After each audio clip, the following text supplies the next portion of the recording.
What's up? Again, it's budol time. Nabudol na naman tayo ng isang online shopping. Budol-budol lang.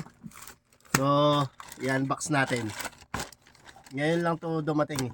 In-order ko to ay December 23. Ngayon ay 29 na.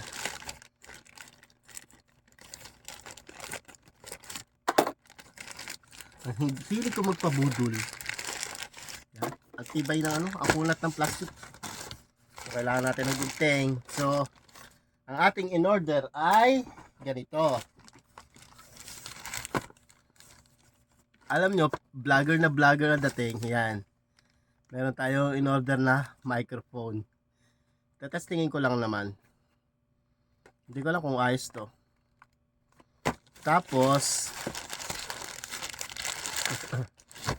ito, projector light. Pan-display. Ewan ko kung ano to. Kung gagaan. Subukan na natin. Ang liit pala. Sa picture ang laki. Ano din siya? Type C. Let's try.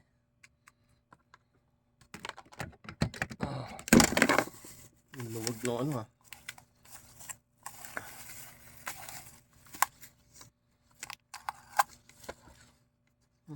Saan yung saksakan nito?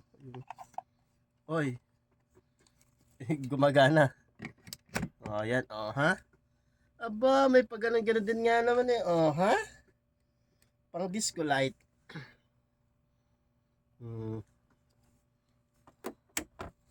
Patay, i-off ko yung ilaw ko sandali. Sandali lang.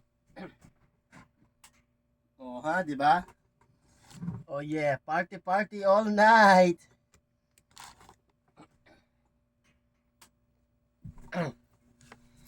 O yan. So gumagana naman siya. Wala siyang switch.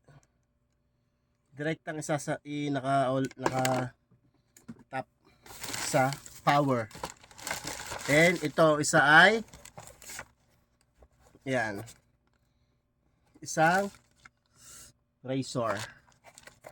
Kasi kailangan natin ng razor. Ito yung aking basic needs. Type C din yung charger niya. Meron siyang mga ganito. Clipping guide. Tapos ito na mismo. Yung razor. Yan. Hoy! Oh. May siya. May LED. Battery indicator. So ngayon, 89% siya. Ito ay, may ilaw din dito. Ang galing oh. Para dito yan. Oh. Oh, di ba? Hindi siya hindi siya masyadong nagba-vibrate. So I think good to. Okay, that's it. Bye-bye.